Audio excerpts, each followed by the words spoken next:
bilateral Russian-American relations. Why are they needed here?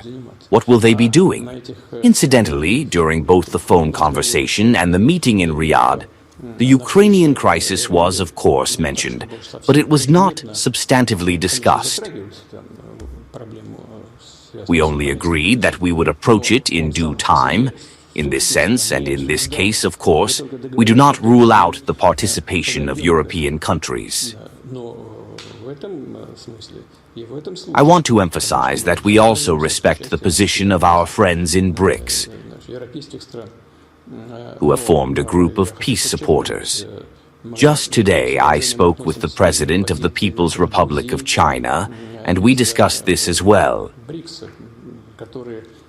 He informed me that the Friends of Peace group in New York will soon meet again to discuss this issue.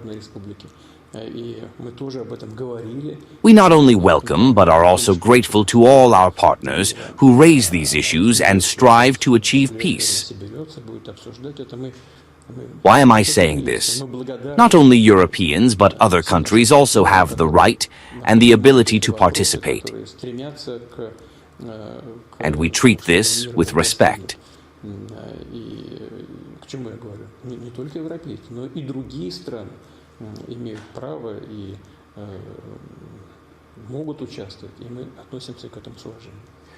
I'd like to ask you to comment on a few more statements by Trump. There have been quite a lot, as I mentioned. But not all of them, okay? Not all of them. For example, he said he wants to propose to you and the Chinese leader to cut defense budgets in half. What do you think of this idea? I know about it, and I can guess what it's based on. It is probably based on calculations from one of the British research centers, which estimated our expenses in terms of purchasing power parity.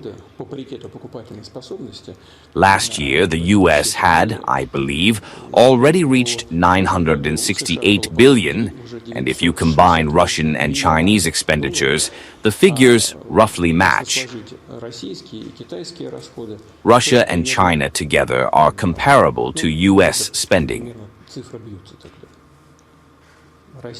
First of all, we need to verify these calculations. The British Centre's estimates may be accurate, or they may be imprecise or completely incorrect. We need to look into that. That's the first point. Secondly, I cannot comment on how the People's Republic of China will respond to this. There have been various U.S. approaches regarding strategic offensive weapons and other serious matters, so that is up to China.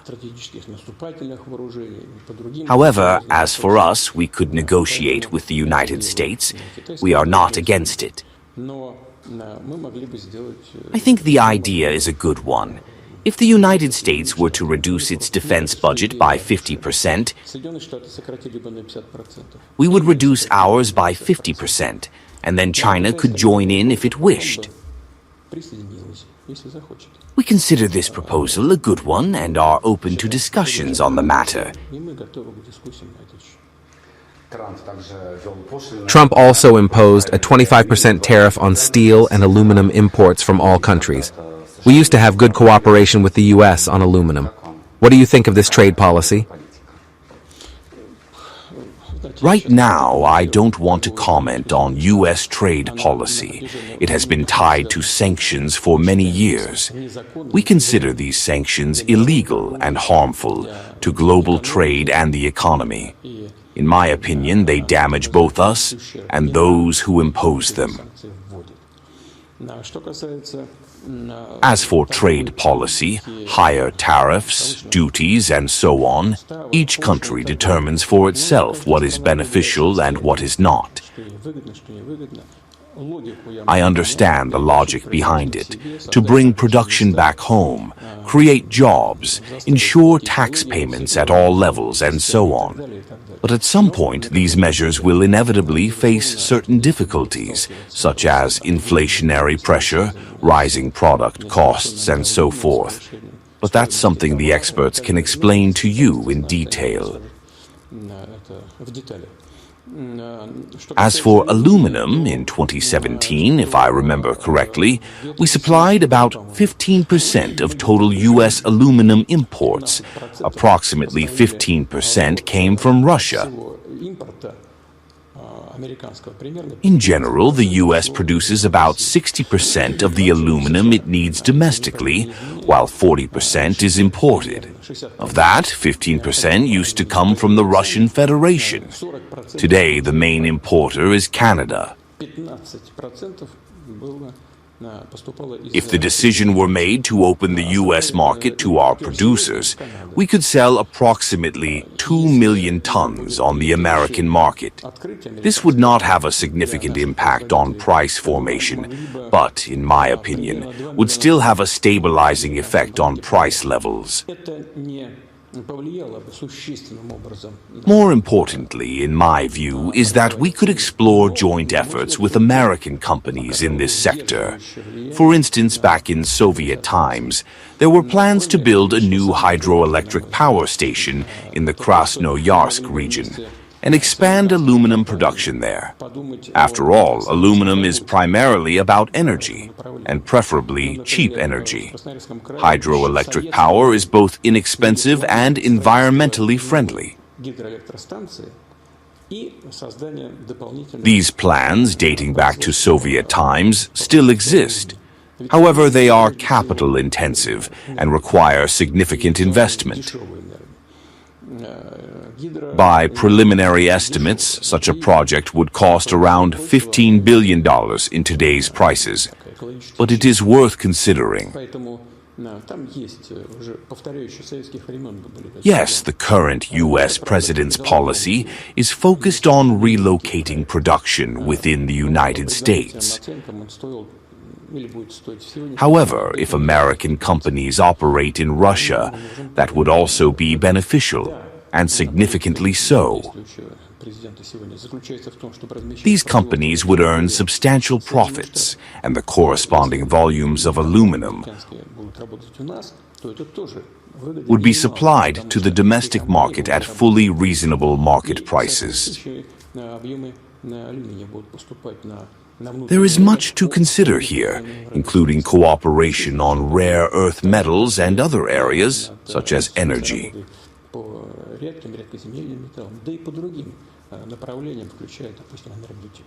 By the way, just a few minutes ago, I read a fresh report from the U.S. President Trump announced that the U.S. and Russia are discussing major economic projects as part of negotiations on Ukraine. Yes, some of our companies are in contact with each other and are discussing such projects. Thank you very much. Thank you. Vladimir Vladimirovich, we just observed your meeting on rare earth metals. Excuse me, but I think that right now, journalists around the world are interested in rare earth metals, though in a slightly different context. The United States, to put it very mildly, is strongly urging Zelensky to sign an agreement with them regarding these resources as payment for the aid Ukraine previously received from the Biden administration. How do you assess the prospects of such an agreement? That doesn't concern us. I don't assess it in any way and don't even want to think about it. Of course, it would be necessary to evaluate these resources, how real they are, how much of them exist, what they are worth, and so on. But again, I repeat, this is not our business. Our business is what we just discussed at the meeting. Rare and rare earth metals are a very important component, very important resources for modern industries. So far, we have done little in this area, but we need to do more. The purpose of today's meeting was to focus administrative resources in the initial stage on this direction.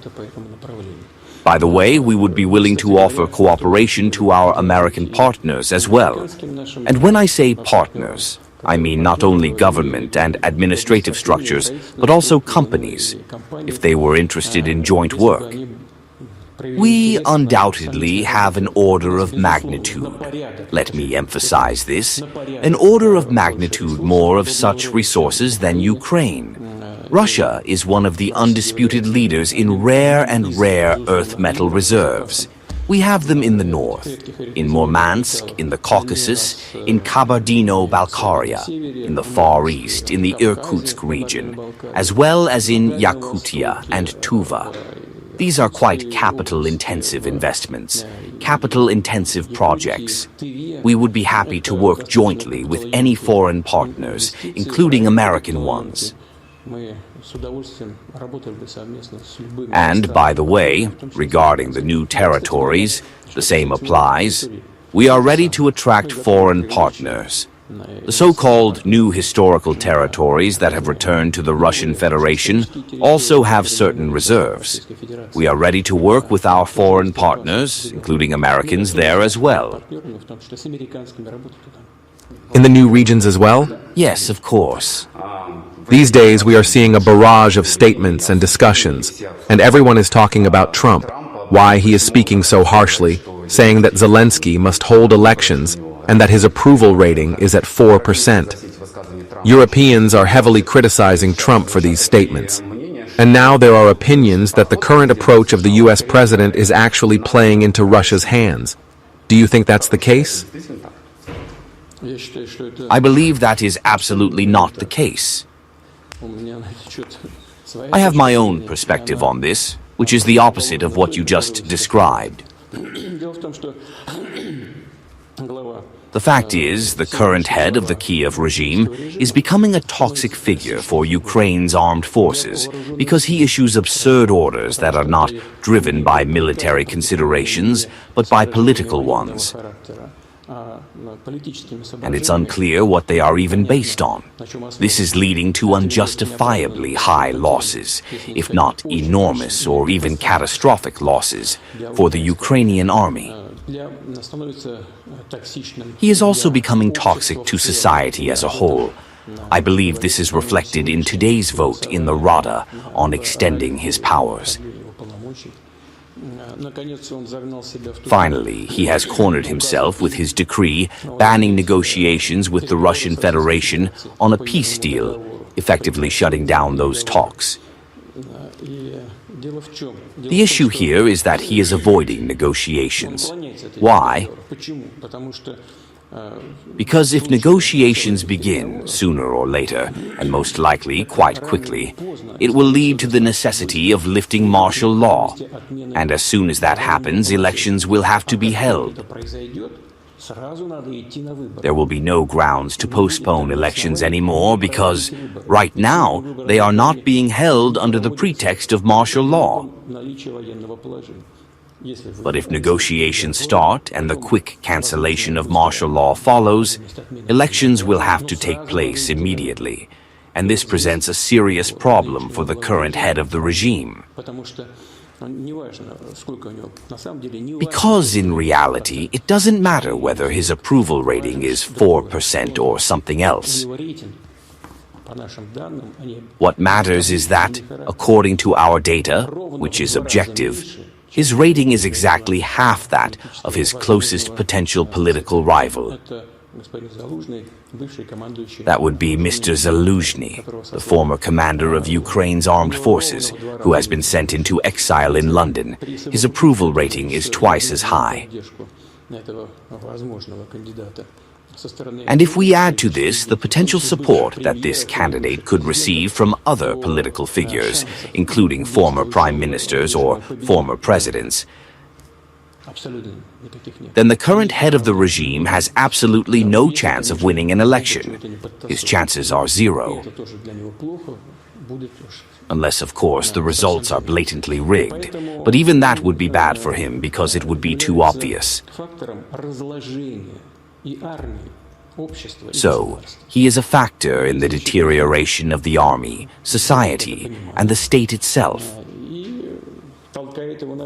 And the current US President, Trump, surely understands this and is pushing him toward elections. As I see it, Trump wants to improve the political situation in Ukraine, consolidate society, and create conditions for the survival of the Ukrainian state. And overall, this is not so much a benefit to Russia. After all, our conflict is with the current regime, but rather a benefit to Ukraine itself. Besides everything else, the current US president has announced that he wants to achieve peace. As a matter of fact, so do we, and as soon as possible. However, the current head of the regime stands in the way of achieving this goal. This, in my view, explains the position of the US president. And it is not related to serving Russian interests. Rather, it is likely in the interests of Ukraine, of the Ukrainian state, aiming to preserve its statehood. We have nothing against that either. Although, of course, we would like this territory not to be used as a staging ground for attacks on the Russian Federation, not to be used as a hostile base against us, but ultimately to become a friendly neighboring state. Every day we hear a wide range of statements from Trump. You have met with him multiple times, and you recently had a phone conversation with him. Does he act based on emotions?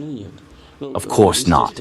Naturally, the current head of the Kyiv regime gives him reasons to display emotions. But from what I have just said, a different picture emerges. His actions are based not on emotions, but on cold calculation, on a rational approach to the current situation. Paradoxically, to be honest, we were actually interested in him staying in power and continuing to erode the regime with which we are in armed conflict. But from the perspective of strengthening Ukrainian statehood, it is clear that a different approach is needed, one that moves in an entirely different direction, bringing to power people who will have the trust of the Ukrainian people. Do you think European leaders understand the current dynamics surrounding Ukraine? You would have to ask them. Judging by their actions, I don't think they fully understand. But that is not even the main issue. The key point is that, unlike the new US president, political leaders of European countries are deeply tied to the current regime. They are committed to it. They have said and promised too much, and now, excuse my bluntness, backing out of this position is very difficult for them, if not practically impossible, without losing face. And considering that they are in a rather complicated and politically sensitive period, facing elections, re-elections, parliamentary challenges, and so on, it is nearly impossible for them to change their position under these circumstances. Unlike them, the current President of the United States, the newly elected President, has his hands free. He is not bound by these constraints that prevent progress and hinder efforts to resolve the conflict. It is in his character, perhaps. He acts straightforwardly and without much hesitation. His position is unique. He not only says what he thinks, but he says whatever he wants. Well, that is a privilege of the leader of one of the world's great powers. A few days ago in St. Petersburg, I asked you about how everyone now wants to have a say in Russian-American negotiations. Yet the Europeans continue to insist and demand a voice in negotiations over Ukraine. How do you view this? I don't see anything wrong with that. But no one can really demand anything here, especially from Russia. Let them demand from someone else. For centuries, they demanded anything they wanted from their vassals, but now demands are being made of them. So let them sit at home with their demands and think about how they ended up in this situation. However, their participation in the negotiation process is, of course, in demand. And we have never refused them. We have always maintained discussions with them. At some point, under various contrived ideas of defeating Russia on the battlefield, they themselves refuse to engage with us. If they want to return, go ahead. I saw the reaction to both my phone conversation with the US President and the high-level meeting in Riyadh. It was indeed emotional and lacked any practical meaning. Why? Because in order to resolve complex and even acute issues, including those related to Ukraine, both Russia and the United States must take the first step. What does that step entail? It should be aimed at increasing the level of trust between both states. That is precisely what we were engaged in at the Riyadh meeting, and that is what upcoming high-level contacts may focus on. Without this, it is impossible to resolve any issue, especially one as complex and sensitive as the Ukrainian crisis. But what do the Europeans have to do with this? This is a matter of bilateral Russian-American relations. Why are they needed here? What will they be doing? Incidentally, during both the phone conversation and the meeting in Riyadh, the Ukrainian crisis was, of course, mentioned, but it was not substantively discussed. We only agreed that we would approach it in due time. In this sense, and in this case, of course, we do not rule out the participation of European countries.